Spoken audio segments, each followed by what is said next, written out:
Hi guys. Oh. Hi guys. Hi vlog, welcome to my guys. ito yung best friend ko dito sa sa Kuya Pon Nueva Ecija. Luzon. Sa Luzon. Luzon. Kuya Pon Nueva Ecija, Region 3 Philippines. Luzon. Complete details 'yan.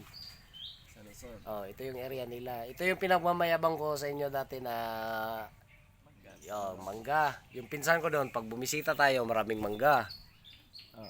Ngayon Konti na lang. konti na lang yung mangga. Parang 10 hectares na lang ito. Parang 10 hectares na lang yung natira. Dati malaki to, maluwang. Walang halong biro. Wala pa sa ilog eh. Oo. Wala pa sa ilog. Maluwang to dati. Na lalangoy sa ilog nun. Masarap lang balikan. Masarap sa feelings yung nare-remember mo yung mga nakaraan. Pagpasensya na yung Tagalog ko matagal din ako hindi na pag-Tagalog. Ngayon lang. Yan, tapos meron na rin siyang pamilya, meron na siyang asawa. Na rin. Isa. Wala. May anak na isa. May anak na isa. Ako wala pa. Buti nga siya meron na. Bahay nila dito marami.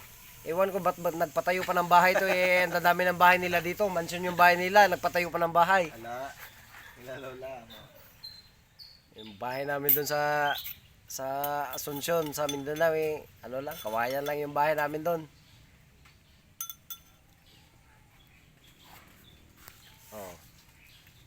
Maganda dito. Yung iniinom namin, siyempre, miss namin yung isa't isa. Nagsingle na lang kami. Gin. Gin. Hinebra. Nawala na yung sticker para walang ebidensya na ano yan. Baka tubig lang yan.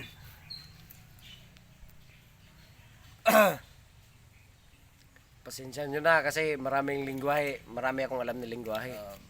Iba't iba na kaya medyo nalilito. Merong Mandaya, merong Ilonggo, merong Nitibo, merong Bisaya, Tabato. Ilocano, halo-halo na. Hindi na mabibenta. Hindi na mabenta kahit sa mo dalhin. Yung Muslim, hindi ako nakapagsalita, nakakaintindi lang Ba't ako. iba ba yung Muslim? Iba rin yung Muslim. Tapos yung Muslim maraming lingwa, iba't iba rin yung ano nila. Yung Muslim ng ganito na area, ganun din. Muslim na ganito na area, iba yung salita. Dito ang dami. Dito sa Tuloy. dito sa sa Tutuloy, sa Kuya Po, nung pumasyal ako sa bayan, yung mga nagtitinda ng ano doon. Marami dyan. Nagtitinda ng mga damit doon. Tsinelas. Tsinelas. Siyempre nakamurong, alam ko yon na Muslim yon. Kaya kinausap ko ng kaunti. Hindi naman ako marunong pero yung parang ano lang, yung Dito. Alam mo sa may San Jose ay. Oo. Isang yan ay itong Tutuloy. Isang baryo. Oo. Mga Muslim na din na doon. Marami rin Kaya, puros negosyante. Believe ako sa mga Muslim, talagang negosyante yung mga Muslim.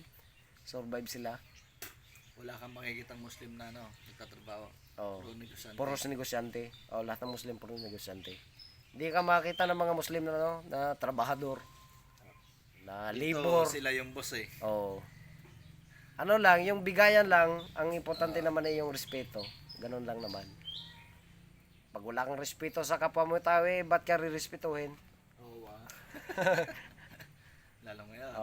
Lalo ngayon. So, kailangan magrespetuhan tayo. Respeto lang, yun yung importante. Lasing na kami guys, kaya ano na yung nasasabi namin. Time ulit. Ipopost ko to. Please share and follow. Please like and share and follow my page. Ganon lang. Pag nagkapera ko hindi ko na kayo papansinin. Mas maganda yung joke lang kasi kaysa yung seryoso. Wala yung gano'n. Joke lang tayo. Wala yung seryoso. Hindi pwedeng seryoso. Hindi na yung pwede yung seryoso. Live mo na lang sa Facebook pagkano mo na yan. Sige. I-live mo na.